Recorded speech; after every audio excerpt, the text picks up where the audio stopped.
Hello students, നമ്മൾ ഇന്ന് CBSE first year computer science ബാച്ചിലെ കുട്ടികൾക്ക് ഉള്ള സിലബസ് ആണ് നോക്കുന്നത്. അതായത് സിലബസ് എന്ന് പറഞ്ഞു കഴിഞ്ഞാൽ അവർക്ക് മെയിനായിട്ട് 3 യൂണിറ്റ്സ് ആണ് പഠിക്കാനുള്ളത്. അതായത് നിങ്ങൾക്ക് പഠിക്കാനായിട്ടുള്ളത് യൂണിറ്റ് 1, 2, 3 എന്ന് പറഞ്ഞിട്ട് 3 യൂണിറ്റ്സിനെ ബേസ് ചെയ്തിട്ടാണ് ഫസ്റ്റ് ഇയർ പഠിക്കാനായിട്ടുള്ളത്. അതിൽ ഫസ്റ്റ് യൂണിറ്റ് 1 എന്ന് പറയുന്നത് കമ്പ്യൂട്ടർ സിസ്റ്റം ആൻഡ് ഓർഗനൈസേഷൻ എന്ന് പറയുന്ന ചാപ്റ്ററാണ്. ഈ ചാപ്റ്ററിൽ നിന്ന് നിങ്ങൾക്ക് എക്സാമിന് 10 മാർക്സിനാണ് ചോദിക്കുന്നത്. ഓക്കെ, ഫസ്റ്റ് ചാപ്റ്റർ എന്ന് പറയുന്നത് കമ്പ്യൂട്ടർ സിസ്റ്റം ആൻഡ് ഓർഗനൈസേഷൻ, അത് 10 മാർക്കിന്. യൂണിറ്റ് 2 എന്ന് പറയുന്നത് കമ്പ്യൂട്ടേഷണൽ തിങ്കിങ് ആൻഡ് പ്രോഗ്രാം 1, അത് നിങ്ങൾക്ക് 45 മാർക്കിനാണ് ചോദിക്കുന്നത്. അതായത് പൈതൺ എന്ന് പറയുന്ന പ്രോഗ്രാമിംഗ് ലാംഗ്വേജിനെ കുറിച്ചൊക്കെയാണ് നമ്മൾ ഈ യൂണിറ്റിൽ പഠിക്കുന്നത്. ഇതിന്റെ പ്രോഗ്രാം 2 സെക്കൻഡ് ഇയറിൽ പഠിക്കും. ഓക്കെ, അടുത്ത യൂണിറ്റ് 3 എന്ന് പറയുന്നത് സൊസൈറ്റി ലോ ആൻഡ് എത്തിക്സ്, ബാക്കി 15 മാർക്സ്. ഇത്രയാണ് നിങ്ങളുടെ മാർക്ക് ഡിസ്ട്രിബ്യൂഷനും 3 യൂണിറ്റ്സും ഫസ്റ്റ് ഇയറിൽ പഠിക്കാനായിട്ടുള്ളത്. ഇതില് നമുക്ക് 70 മാർക്ക്, അതായത് നമുക്ക് 45 15 കൂടെ 60 പ്ലസ് 10 70 മാർക്സിനാണ് തിയറി വരുന്നത്. 30 മാർക്സ് ലാബാണ്. ഓക്കെ, അപ്പൊ നമ്മുടെ ഫസ്റ്റ് യൂണിറ്റിൽ എന്തൊക്കെയുണ്ടെന്ന് നമുക്കൊന്ന് അനലൈസ് ചെയ്തതിന് ശേഷം നമുക്ക് ഇന്നത്തെ ടോപ്പിക്കിലോട്ട് പോവാം. ഫസ്റ്റ് യൂണിറ്റ് എന്ന് പറയുന്നത് computer system and organisation. Basic ആയിട്ടുള്ള കമ്പ്യൂട്ടറിൻ്റെ അകത്ത് hardware, software, mobile system, memory, അങ്ങനെയുള്ള കാര്യങ്ങളൊക്കെയാണ് നമ്മൾ ഈ യൂണിറ്റിൻ്റെ അകത്ത് പഠിക്കുന്നത്. 10 മാർക്കിനാണ് ചോദിക്കുന്നത്. ഇതിൻ്റെ അകത്ത് പിന്നെ നമ്പർ സിസ്റ്റത്തിന്റെ ജസ്റ്റ് ഒരു ഇൻട്രൊഡക്ഷനും അതുപോലെ തന്നെ ബൂലിയൻ ഓൾജിബ്രയുടെ കുറച്ച് കാര്യങ്ങളും നമ്മൾ ഇതിൻ്റെ അകത്ത് പഠിക്കുന്നുണ്ട്. Boolean logic. അപ്പോൾ ഇന്ന് നമ്മൾ കുഞ്ഞു ക്ലാസ്സിലെ തൊട്ട് പഠിച്ചു വരുന്ന ഏറ്റവും എളുപ്പമുള്ള ഈസി ആയിട്ടുള്ള ഒരു ടോപ്പിക്കാണ് നോക്കാൻ പോകുന്നത്, സോഫ്റ്റ്വെയർ എന്ന് പറയുന്നത്. അപ്പോൾ ഇതിൻ്റെ അകത്ത് സോഫ്റ്റ്വെയർ എന്ന് പറയുന്ന ടോപ്പിക്കാണ് നമ്മൾ ഇന്ന് നോക്കുക. ഈ സോഫ്റ്റ്വെയറിൻ്റെ അകത്ത് നിങ്ങൾക്ക് പഠിക്കാനായിട്ടുള്ളത് എത്ര ടൈപ്സ് ഓഫ് സോഫ്റ്റ്വെയർസ് ഉണ്ട്, അതിന്റെ ഡിഫറെന്റ് ക്ലാസിഫിക്കേഷൻ, അതുപോലെ തന്നെ അതിൻ്റെ അകത്ത് ഓപ്പറേറ്റിംഗ് സിസ്റ്റം എന്താണ്, അതിന്റെ നീഡ്സ്, അതെല്ലാം എലാബറേറ്റ് ചെയ്ത് പഠിക്കാനായിട്ട് ഈ യൂണിറ്റിൽ സിലബസിൽ പറയുന്നുണ്ട്. അപ്പൊ നമുക്ക് ഫസ്റ്റ് സോഫ്റ്റ്വെയറിലോട്ട് പോവാം. അപ്പോ എന്താണ് സോഫ്റ്റ്വെയർ? നമ്മുടെ മനസ്സിൽ സോഫ്റ്റ്വെയർ എന്ന് പറയുമ്പോൾ എന്തൊക്കെ കാര്യങ്ങൾ വരാം? സോഫ്റ്റ്വെയർ എന്ന് പറയുമ്പോൾ എന്തൊക്കെ കാര്യങ്ങൾ വരാം? ഒരുപാട് കാര്യങ്ങൾ വരാം. നമ്മൾ കുഞ്ഞു ക്ലാസ്സിൽ തൊട്ട് പഠിക്കുന്ന പല പല കാര്യങ്ങൾ നമ്മുടെ മനസ്സിലോട്ട് സോഫ്റ്റ്വെയർ എന്ന് പറയുമ്പോൾ വരാം, അല്ലേ? പണ്ടുള്ള കാലത്തിൽ നമ്മൾ പറയും what is the difference between software and hardware എന്ന് പറഞ്ഞ് 3ാം ക്ലാസ്സിൽ തൊട്ട് കുട്ടികളുടെ അടുത്ത് പറയുന്ന ഒരു ഡെഫിനിഷൻ ഉണ്ട്. എന്താണത്? നിങ്ങൾക്ക് ഓർമ്മ ഉണ്ടാവും പലർക്കും. അതായത് that we can able to see or touch, നമുക്ക് കാണാനും തൊടാനും പറ്റുന്ന സംഭവത്തെ നമ്മൾ ഹാർഡ്വെയർ എന്നും, the computer part that we cannot able to see or touch എന്ന് പറയുന്നതിനെ നമ്മൾ സോഫ്റ്റ്വെയർ എന്നും പറഞ്ഞ് ക്ലാസിഫൈ ചെയ്ത് വെക്കാറുണ്ട്. നമ്മുടെ കൊച്ചു ക്ലാസ്സിലുള്ള ഡെഫിനിഷൻ അങ്ങനെയാണ്. അതായത് hardware means the computer part that we can able to see or the computer part that we cannot able to see, software എന്ന് പറഞ്ഞ് നമ്മൾ പഠിച്ചു വെച്ചിട്ടുണ്ട്. സോ നമ്മൾ അഡ്വാൻസ്ഡ് ആയിട്ട് കുറച്ചും കൂടെ ഹയർ ക്ലാസ്സിലോട്ട് പഠിക്കുമ്പോൾ set of instruction that tell the hardware how to perform, instructions of programs that we are telling to the hardware how to perform. ഇതിനെയാണ് നമ്മൾ എന്ത് പറയുന്നത്? സോഫ്റ്റ്വെയർ എന്ന് പറയുന്നത്. So software means set of instructions that tell the hardware to perform a task. ഒരു ജോലി എങ്ങനെ ഹാർഡ്വെയറിന് പറഞ്ഞു കൊടുക്കുന്നു, അതെങ്ങനെ പെർഫോം ചെയ്യുന്നു, കുറെ ഇൻസ്ട്രക്ഷൻസ് കൊടുക്കണം, അല്ലെ? കമ്പ്യൂട്ടറിൻ്റെ അകത്ത് എന്ത് കാര്യം ചെയ്യണമെങ്കിലും നമ്മൾ കുറെ ഇൻസ്ട്രക്ഷൻ കൊടുക്കണം. അതിനെ പറയുന്ന പേരാണ് എന്ത്? Software. Software is classified into 2. Software is classified into 2, that is application software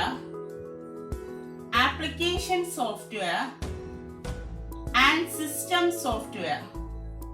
So software is classified into 2, application software and system software.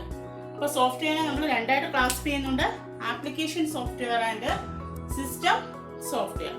So now we are moving to what do you mean by system software. എന്താണ് system software എന്നാണ് നമ്മൾ നോക്കാൻ പോകുന്നത്. അപ്പൊ എന്താണ് system software? അപ്പോൾ നമുക്ക് പേര് കേൾക്കുമ്പോൾ തന്നെ അറിയായിരിക്കും സിസ്റ്റം സോഫ്റ്റ്വെയർ എന്ന് പറഞ്ഞു കഴിഞ്ഞാൽ എന്തോ ആണ്, സിസ്റ്റത്തിലുള്ള സോഫ്റ്റ്വെയർ അല്ലേ. നമ്മുടെ പേര് കൊണ്ട് മീൻ ചെയ്യുമ്പോൾ സിസ്റ്റം സോഫ്റ്റ്വെയർ എന്ന് പറയുമ്പോൾ പേര് കേൾക്കുമ്പോൾ എന്താണ് ഉദ്ദേശിക്കുന്നത്? സിസ്റ്റത്തിലുള്ള സോഫ്റ്റ്വെയർ, അതായത് collection of programs used to manage the system resources and control. ഒരുപാട് പ്രോഗ്രാംസ് സിസ്റ്റത്തിന്റെ അകത്ത് കാണും. നമുക്ക് കൺട്രോൾ ചെയ്യാനും റിസോഴ്സ് ചെയ്യാനുമായിട്ടുള്ള ഒരുപാട് പ്രോഗ്രാംസ് കാണും. അത് കൺട്രോൾ ചെയ്യുന്ന സോഫ്റ്റ്വെയർസിനെ പറയുന്നതാണ് we call it system software. So definition of system software എന്ന് പറയുന്നത് collection of programs used to manage the system resources and control its operations. അതിനെയാണ് നമ്മൾ എന്തോ പറയുന്നത്, സിസ്റ്റം സോഫ്റ്റ്വെയർ എന്ന് പറയുന്നത്. System software is again classified into to.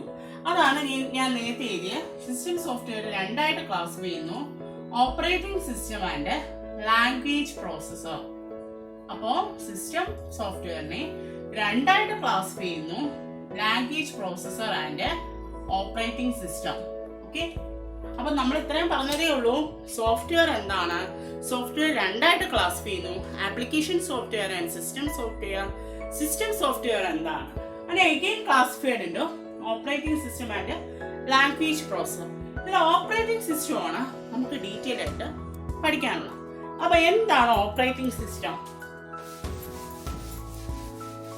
Operating system means collection of program that act as an interface between user and computer. ഇതിപ്പോ ഒരു user ആണ്, ഈ യൂസറും കമ്പ്യൂട്ടറുമായിട്ടുള്ള ഒരു ഇന്റർഫേസ് ആണ്. എന്താ ഇന്റർഫേസ് ആണ് ഓപ്പറേറ്റിംഗ് സിസ്റ്റം എന്ന് പറയുന്നത്. So operating system is a collection of programs that act as an interface between user and computer. ഒരു യൂസറും കമ്പ്യൂട്ടറുമായിട്ടുള്ള ഒരു ഇന്റർഫേസിനെയാണ് ഓപ്പറേറ്റിംഗ് സിസ്റ്റം എന്ന് പറയുന്നത്. അപ്പൊ ഓപ്പറേറ്റിംഗ് സിസ്റ്റം എക്സാമ്പിൾ എന്തൊക്കെ പറയാം?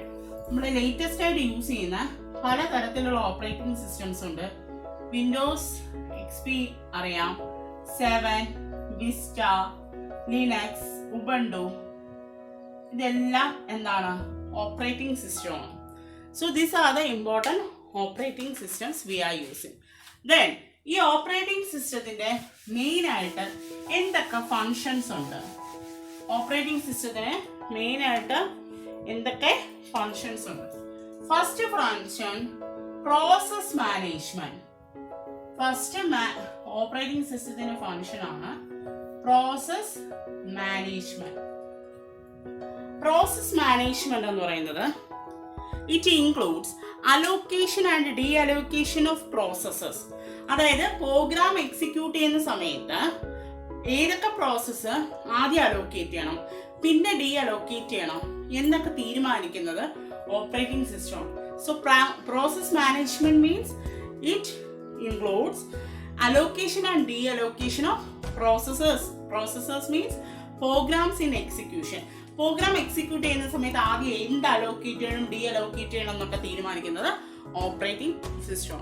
So this is the main and the first function of operating system. Second function memory management. Same ഇതുപോലെ പ്രോസസ്സിനെ പോലെ തന്നെയാണ് മെമ്മറി മാനേജ്മെന്റും. ഡിഫറൻസ് എന്ന് പറയുന്നത് ഇവിടെ memory allocation and D allocation. അവിടെ പ്രോസസ്സിനെ അലോക്കേറ്റ് ചെയ്യുന്നു, ഡി അലോക്കേറ്റ് ചെയ്യുന്നു. ഇവിടെയാണെങ്കിൽ മെമ്മറി സ്പേസിനെ അലോക്കേറ്റ് ചെയ്ത് കൊടുക്കുന്നു, ഡി അലോക്കേറ്റ് ചെയ്ത് കൊടുക്കുന്നു ഒരു പ്രോസസ്സിൽ. അടുത്ത third function file management. Third function of operating system എന്ന് പറയുന്നത് ഫയൽ മാനേജ്മെന്റ്. ഫയൽ മാനേജ്മെന്റ് എന്ന് പറഞ്ഞ് ഉദ്ദേശിക്കുന്നത് നമ്മളൊരു ഫയൽ ക്രിയേറ്റ് ചെയ്യുമ്പോൾ നമുക്ക് പേര് കൊടുക്കാനോ അതുപോലെ തന്നെ അത് ഡിലീറ്റ് ചെയ്ത് കളയാനോ റിട്രീവ് ചെയ്യാനോ മോഡിഫൈ ചെയ്യാനോ ഷെയർ ചെയ്യാനോ പ്രൊട്ടക്ട് ചെയ്യാനോ ഓർഗനൈസ് ചെയ്യാനോ ഒക്കെ സാധിക്കുന്നത് ഈ ഓപ്പറേറ്റിംഗ് സിസ്റ്റത്തിന്റെ സഹായത്തോടെയാണ്. So file management means it includes organising, naming, sharing, protecting everything. എന്തിനെ ബേസ് ചെയ്തിട്ട്? നമ്മളൊരു ഫയൽ ക്രിയേറ്റ് ചെയ്യുന്ന സമയത്ത്. So fourth function device management. Device management. Device management എന്ന് പറഞ്ഞു കഴിഞ്ഞാൽ ഒരുപാട് കമ്പ്യൂട്ടറുമായിട്ട് ഒരുപാട് ഡിവൈസസ് കണക്ട് ചെയ്തിരിക്കും. അതായത് പ്രിന്റർ, അതുപോലെ തന്നെ സ്കാനർ, അങ്ങനെ ഡിവൈസസ്, വേറെ ഡിവൈസസ് ഒക്കെ കണക്ട് ചെയ്തിരിക്കും. അതിനെയൊക്കെ മാനേജ് ചെയ്യുകയും കൺട്രോൾ ചെയ്യുകയും ചെയ്യുന്നത് ഓപ്പറേറ്റിംഗ് സിസ്റ്റമാണ്. നന്നായിട്ട് സ്മൂത്ത് ആയിട്ട് വർക്ക് ചെയ്യാൻ, ഹാൻഡിൽ ചെയ്യാൻ സഹായിക്കുന്നത് ഓപ്പറേറ്റിംഗ് സിസ്റ്റമാണ്. So these are the 4 functions of operating system. എന്തൊക്കെയാണ് ഒന്നും കൂടെ നോക്കി. Process management, memory management, file management, device management. ഇതെല്ലാം നമ്മൾ കുഞ്ഞു ക്ലാസ്സിൽ പഠിക്കുന്ന കാര്യങ്ങളാണ്. ഒന്ന് റിഫ്രഷ് ചെയ്തെടുക്കുക എന്നുള്ളതേ ഉള്ളൂ. പ്രോസസ് മാനേജ്മെന്റ് എന്ന് പറഞ്ഞാൽ allocation, D allocation of process. Memory എന്ന് പറഞ്ഞാൽ memory allocation and D allocation ചെയ്ത് കൊടുക്കുക. ഒരു പ്രോസസ്സിന് മെമ്മറി അലോക്കേറ്റ് ചെയ്ത് കൊടുക്കുക, ഡി അലോക്കേറ്റ് ചെയ്ത്. File management means it includes organising, naming, sharing, protection of files. Device management എന്താണ്? ഡിവൈസ് മാനേജ്മെന്റ് എന്ന് പറയുന്നത് നമ്മൾ കണക്ട് ചെയ്തിരിക്കുന്ന ഒരുപാട് ഡിവൈസസ് ആണ്. സ്മൂത്ത് ആയിട്ട് വർക്ക് ചെയ്യാനായിട്ട് ഓപ്പറേറ്റിംഗ് സിസ്റ്റം അതിനെ സഹായിക്കുകയാണ്. ഇനി അടുത്ത ഓപ്പറേറ്റിംഗ് സിസ്റ്റത്തിന്റെ ആവശ്യകത എന്താണ്? അപ്പൊ പറഞ്ഞത് ഫങ്ഷൻസ് ഓഫ് ഓപ്പറേറ്റിംഗ് സിസ്റ്റം. ഇനി ഓപ്പറേറ്റിംഗ് സിസ്റ്റത്തിന്റെ നീഡ്, ആവശ്യകത.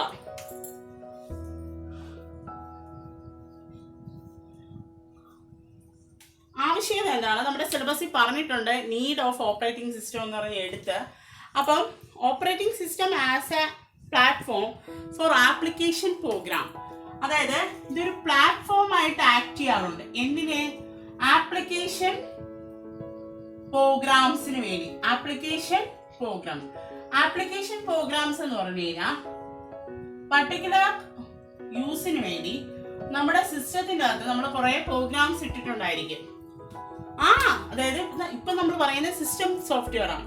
അതുപോലെ ആപ്ലിക്കേഷൻ സോഫ്റ്റ്വെയർ പഠിക്കുമ്പോൾ ഇത് കുറച്ചും കൂടെ ഡീറ്റെയിൽ ആയിട്ട് നമ്മൾ പഠിക്കും.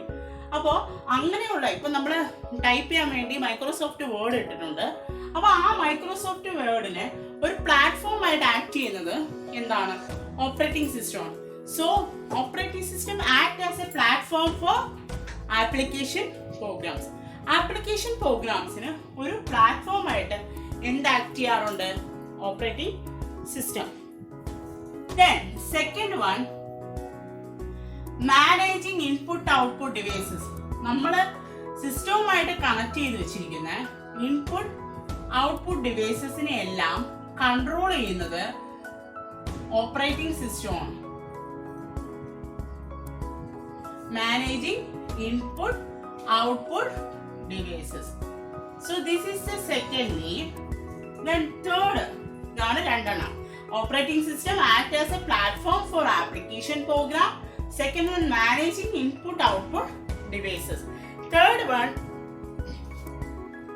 multitasking. ഇത് ഇമ്പോർട്ടന്റ് ആയിട്ടുള്ള ഒരു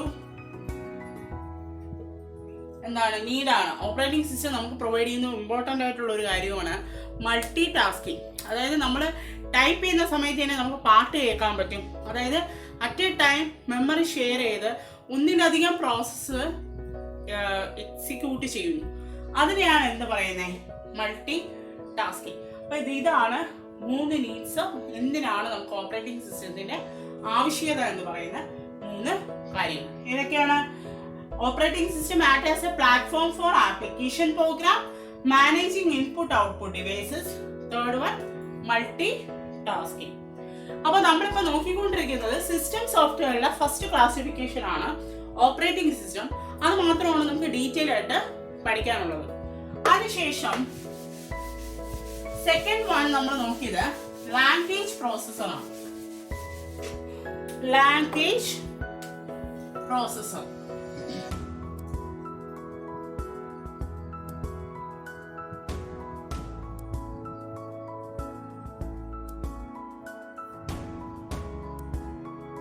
ഈ ലാംഗ്വേജ് പ്രോസസർ എന്ന് പറയുന്നത് നമ്മളിപ്പോൾ ഡെയിലി ലൈഫിൽ ഇപ്പം നമുക്ക് നമ്മുടെ കോമൺ ലാംഗ്വേജ് എന്ന് പറയുന്നത് മലയാളമായിരിക്കും. ഇപ്പോൾ ഒരു ഫോറിനർ വന്നു, അയാൾക്ക് ഇംഗ്ലീഷ് അറിയാവും, അല്ലെങ്കിൽ അയാൾക്ക് ഒരു ചൈനീസ് ഭാഷ അറിയാവും എന്നുണ്ടെങ്കിൽ നമ്മൾ പറയുന്ന അയാൾക്കും അയാൾ പറയുന്ന നമുക്കും അണ്ടർസ്റ്റാൻഡ് അല്ല, മനസ്സിലാവില്ല. അപ്പോൾ ഈ 2 ലാംഗ്വേജും അറിയാവുന്ന ഒരാള് നമ്മുടെ ഒരു ഫ്രണ്ട് ഉണ്ടെങ്കിൽ അയാളാണ് നമുക്ക് പറഞ്ഞു തരുന്നത് അയാൾ എന്ത് പറയുന്നു. അതിന് മറുപടി നമ്മൾ പറയുമ്പോൾ അയാൾ അത് ട്രാൻസ്ലേറ്റ് ചെയ്ത് കൊടുക്കുന്നു. സെയിം കാര്യമാണ് കമ്പ്യൂട്ടറിനകത്ത് ഈ ലാംഗ്വേജ് പ്രോസസ്സർ ചെയ്യുന്നത്. എന്താണെന്ന് വെച്ച് കഴിഞ്ഞാൽ നമുക്കറിയാം കമ്പ്യൂട്ടറിന് എന്ത് ഭാഷ മാത്രമേ അറിയാവൂ? മെഷീൻ ലാംഗ്വേജ് മാത്രമേ അറിയാവൂ. So computer does not understand our language. നമ്മുടെ ലാംഗ്വേജ് ആർക്കറിഞ്ഞൂടാ? കമ്പ്യൂട്ടറിന്. സോ അതിനെ ട്രാൻസ്ലേറ്റ് ചെയ്ത് കൊടുക്കാനായിട്ട് സോഫ്റ്റ്വെയർസ് ഉണ്ട്, സെറ്റ് ഓഫ് പ്രോഗ്രാംസ് ഉണ്ട്. അതെന്തൊക്കെയാണെന്നാണ് ലാംഗ്വേജ് പ്രോസസ്സറിൻ്റെ അകത്ത് വരുന്നത്. മെയിനായിട്ട് 2 ലാംഗ്വേജസ് ആണുള്ളത്. ഹൈ ലെവൽ ലാംഗ്വേജും ലോ ലെവൽ ലാംഗ്വേജും. ഓക്കെ, 2 ടൈപ്സ് ഓഫ് ലാംഗ്വേജസ് ഉണ്ട്, ഹൈ ലെവൽ ലാംഗ്വേജും ലോ ലെവൽ ലാംഗ്വേജ്. ഈ ഹൈ ലെവൽ ലാംഗ്വേജിന്റെ അകത്ത് തന്നെയാണ് അസംബ്ലി ലാംഗ്വേജും വരുന്നത്.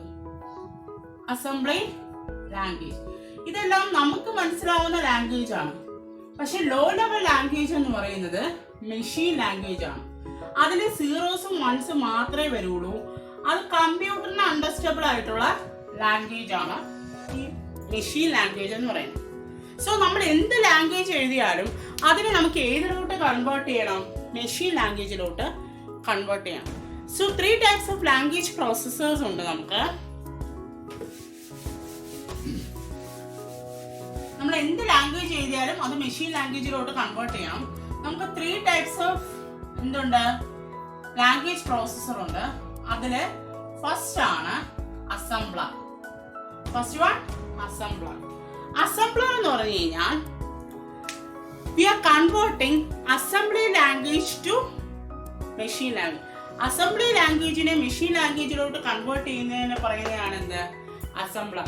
So we are converting assembly language to machine language. അതിനെ പറയുന്ന പേരാണ് അസംബ്ലർ. അതേസമയം രണ്ടാമത്തെ മൂന്നാമത്തെ എന്ന് പറഞ്ഞു കഴിഞ്ഞാൽ compiler and interpreter. Okay, compiler and interpreter. ഇത് രണ്ടും നിങ്ങളുടെ സിലബസിൽ എടുത്തു പറഞ്ഞിട്ടുണ്ട്. ഇതിന്റെ ഡിഫറൻസും കാര്യങ്ങളും എല്ലാം എടുത്തു പറഞ്ഞിട്ടുള്ള ഒരു കാര്യമാണ്. അസംബ്ലർ ഞാനൊന്ന് ജസ്റ്റ് സൂചിപ്പിക്കുന്നേ ഉള്ളൂ. പക്ഷെ കമ്പൈലറും ഇന്റർപ്രറ്ററിലും സിലബസിൽ എടുത്തു പറയുന്ന 2 പോയിന്റ്സ് ആണ്. സോ അത് നമ്മൾ പഠിക്കേണ്ടതുണ്ട് ഡീറ്റെയിൽ ആയിട്ട്. ഇത് രണ്ടും ഇതിന്റെ ഡിഫറൻസ് ആണ് മെയിൻ ആയിട്ട് അറിഞ്ഞിരിക്കേണ്ടത്. രണ്ടും ഹൈ ലെവൽ ലാംഗ്വേജിനെ മെഷീൻ ലാംഗ്വേജിലോട്ട് കൺവേർട്ട് ചെയ്യുന്നു. So compiler and interpreter converts high level language to machine language. ഇതും high level language to machine language തന്നെയാണ്. പക്ഷെ ഇവിടെ ആണെങ്കിൽ അസംബ്ലി ലാംഗ്വേജിന് മെഷീൻ ലാംഗ്വേജ് ആണ്. So compiler and interpreter both converts high level language to machine language. പിന്നെ ഇതിന്റെ difference എന്താണ്? കമ്പൈലർ ആണെങ്കിൽ ഒരു ഹോൾ പ്രോഗ്രാമിനെ നമ്മൾ മെഷീൻ ലാംഗ്വേജിലോട്ട് കൺവേർട്ട് ചെയ്യും. അതായത് നമ്മളൊരു പ്രോഗ്രാം എഴുതി കഴിഞ്ഞാൽ ആ പ്രോഗ്രാമിൽ എന്തെങ്കിലും എറർ ഉണ്ടോ എന്ന് മൊത്തത്തിൽ നോക്കും. ഒരു പാരഗ്രാഫ് ആണെങ്കിൽ ആ പാരഗ്രാഫ് മൊത്തത്തിൽ നോക്കിയതിന് ശേഷം ഒരു എററും ഇല്ലെങ്കിൽ അത് എക്സിക്യൂട്ട് ചെയ്യും മെഷീൻ ലാംഗ്വേജിലോട്ട്. അതേസമയം ഇന്റർപ്രറ്റർ ആണെങ്കിൽ ലൈൻ ബൈ ലൈൻ എക്സിക്യൂഷൻ ആണ്. Line by line execution. ആദ്യത്തെ ലൈനിൽ എന്തെങ്കിലും എറർ ഉണ്ടോ? എറർ ഉണ്ടെങ്കിൽ അത് അവിടെ വെച്ച് അങ്ങ് നിർത്തും, ബാക്കി എക്സിക്യൂട്ട് ചെയ്യൂല. അതേസമയം ലൈൻ ബൈ ലൈൻ, ആദ്യത്തെ ലൈനിൽ എറർ ഇല്ലെങ്കിൽ രണ്ടാമത്തെ ലൈൻ, അങ്ങനെ ഫുൾ എക്സിക്യൂഷൻ ഏത്? ഇന്റർപ്രറ്റർ. കമ്പൈലർ എന്ന് പറഞ്ഞു കഴിഞ്ഞാൽ whole program at a time. ഇതാണ് difference. So these are the 3 language processors. First one എന്ന് പറയുന്നത് assembler, that converts assembly language to machine language. Second one compiler, that converts high level language to machine language. That is difference എന്ന് പറഞ്ഞു കഴിഞ്ഞാൽ ഒരുമിച്ച് ഒരു പ്രോഗ്രാമിൽ എന്തെങ്കിലും error ഉണ്ടോ എന്ന് നോക്കിയിട്ട് ഒരുമിച്ച് ആ പ്രോഗ്രാമിനെ മെഷീൻ ലാംഗ്വേജിലോട്ട് കൺവേർട്ട് ചെയ്യും. അതേസമയം ഇന്റർപ്രറ്റർ എന്ന് പറഞ്ഞാലും high level language to machine language. Difference എന്ന് പറഞ്ഞു കഴിഞ്ഞാൽ ലൈൻ ബൈ ലൈൻ എക്സിക്യൂഷൻ ആണ്. സോ ഇത്രയേ ഉള്ളൂ നമ്മുടെ സിസ്റ്റം സോഫ്റ്റ്വെയർ എന്നാണ്. അപ്പൊ സോഫ്റ്റ്വെയർ രണ്ടായിട്ട് ക്ലാസിഫൈ ചെയ്യുന്നതിന് സിസ്റ്റം സോഫ്റ്റ്വെയർ ആണ് നമ്മളിപ്പോൾ പറഞ്ഞുകൊണ്ടിരിക്കുന്നത്. സിസ്റ്റം സോഫ്റ്റ്വെയറിന്റെ 2 ക്ലാസിഫിക്കേഷൻ നമ്മൾ നോക്കി. ഓപ്പറേറ്റിംഗ് സിസ്റ്റവും അതുപോലെ തന്നെ ലാംഗ്വേജ് പ്രോസസ്സർ.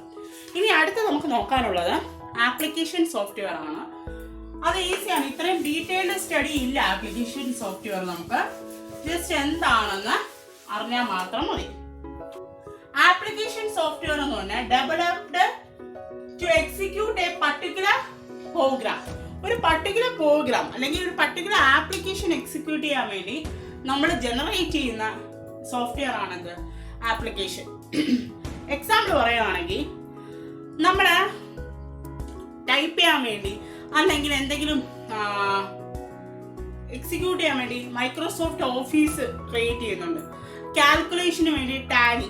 അങ്ങനെ ഒരു പർട്ടിക്കുലർ ആപ്ലിക്കേഷന് വേണ്ടി യൂസേഴ്സിന്റെ നീഡ്സിനനുസരിച്ച് നമ്മൾ ക്രിയേറ്റ് ചെയ്യുന്ന സോഫ്റ്റ്വെയർ ആണ് ആപ്ലിക്കേഷൻ സോഫ്റ്റ്വെയർ. അതായത് programs developed to serve a particular application is known as application software.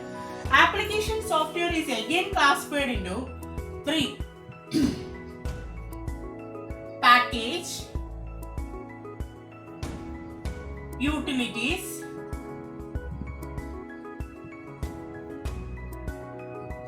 general purpose software,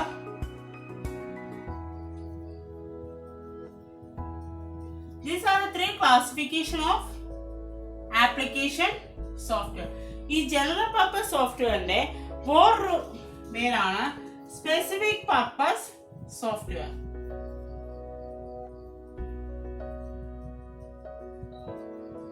software വേറെ ഒരു പേരുണ്ട്.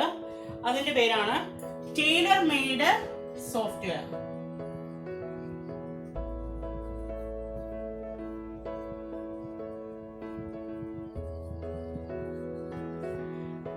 So these are the 3 classification of application software.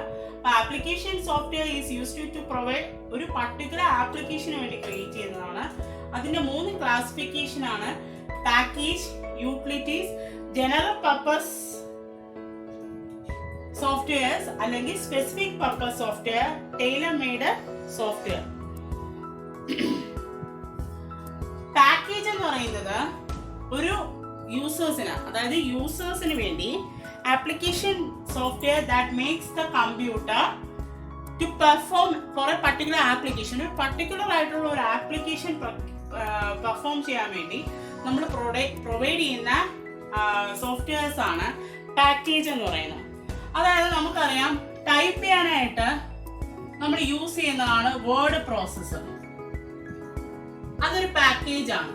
അതേസമയം സ്പ്രെഡ്ഷീറ്റ് അതൊരു പാക്കേജ് ആണ്. അതിന്റെ അകത്ത് തന്നെ നമ്മൾ വേറെ ഡേറ്റാബേസിന് വേണ്ടി പ്രത്യേക സോഫ്റ്റ്വെയർ ഉണ്ട്. ഡേറ്റാബേസ് MS ആക്സസ് എന്ന് പറഞ്ഞാൽ ഇത് MS ഓഫീസിന്റെ അകത്ത് വരുന്നതാണ്. ഇതെല്ലാം ആ പർട്ടിക്കുലർ യൂസേഴ്സിന് ആപ്ലിക്കേഷന് വേണ്ടി നമ്മൾ ക്രിയേറ്റ് ചെയ്യുന്നതിനെയാണ് പാക്കേജ് എന്ന് പറയുന്നത്. അതിന്റെ അകത്ത് വരുന്നതാണ് വേർഡ് പ്രോസസ്സർ, സ്പ്രെഡ്ഷീറ്റ്, ഡേറ്റാബേസ്. അതിന് മൊത്തത്തിൽ പറയുന്ന പേരാണ് ആപ്ലിക്കേഷൻ സോഫ്റ്റ്വെയർ. അതിനുശേഷം സെക്കൻഡ് വൺ യൂട്ടിലിറ്റീസ്. ഇത് സ്മൂത്ത് ഫങ്ഷനിങ് ഓഫ് ദ കമ്പ്യൂട്ടറിന് വേണ്ടി ക്രിയേറ്റ് ചെയ്യുന്ന സോഫ്റ്റ്വെയർസിനെയാണ് നമ്മൾ ആന്റിവൈറസ്, ബാക്കപ്പ് സോഫ്റ്റ്വെയർ ഉണ്ട്. നമ്മുടെ സിസ്റ്റത്തിന് എന്തെങ്കിലും സംഭവിച്ചു കഴിഞ്ഞാൽ നമ്മൾ ബാക്കപ്പ് സോഫ്റ്റ്വെയർ വെച്ചിട്ട് നമ്മൾ ഡിലീറ്റ് ചെയ്ത് അല്ലെങ്കിൽ ചീത്തയായി പോയി അല്ലെങ്കിൽ റിമൂവ് ചെയ്ത കാര്യങ്ങൾ നമുക്ക് എടുക്കാൻ പറ്റുന്ന അങ്ങനെയുള്ള സോഫ്റ്റ്വെയർസിനെയൊക്കെയാണ് നമ്മൾ യൂട്ടിലിറ്റി സോഫ്റ്റ്വെയർ എന്ന് പറയുന്നത്. ജനറൽ പർപ്പസ് സോഫ്റ്റ്വെയർ അല്ലെങ്കിൽ സ്പെസിഫിക് പർപ്പസ് സോഫ്റ്റ്വെയർ എന്ന് പറഞ്ഞു കഴിഞ്ഞാൽ ഒരു പർട്ടിക്കുലർ ആപ്ലിക്കേഷന് വേണ്ടി നമ്മൾ ക്രിയേറ്റ് ചെയ്യുന്ന സോഫ്റ്റ്വെയർസ് എന്തെങ്കിലും ഒരു കാര്യത്തിൽ, ഇപ്പം ഗെയിംസിന് വേണ്ടിയാണെങ്കിൽ ഗെയിംസിന്, അല്ലെങ്കിൽ കമ്പ്യൂട്ടറിനെ പ്രൊട്ടക്ട് ചെയ്യാൻ വേണ്ടി, അങ്ങനെ ഒരു സ്പെസിഫിക് ആയിട്ടുള്ള ഒരു പർപ്പസിന് വേണ്ടി ക്രിയേറ്റ് ചെയ്യുന്ന സോഫ്റ്റ്വെയർസ് ആണ് ജനറൽ പർപ്പസ് സോഫ്റ്റ്വെയർ. അപ്പോൾ സോഫ്റ്റ്വെയർസ് എന്ന് പറയുന്ന ടോപ്പിക് ഇത്രയേ ഉള്ളൂ. അപ്പോൾ സോഫ്റ്റ്വെയർസിൻ്റെ അകത്ത് നമ്മൾ നോക്കിയത് softwares R classified into 2: system software and application software. System software is again classified into operating system and language processor. Application software classified in ഏതൊക്കെയായിട്ടാണ്? Package, utilities and general purpose software. So ഇത്രയാണ് നമ്മുടെ ഇന്നത്തെ topic. എല്ലാവർക്കും മനസ്സിലായെന്ന് വിശ്വസിക്കുന്നു. എന്തെങ്കിലും doubts ഉണ്ടെങ്കിൽ comment ചെയ്യുക. Thank you.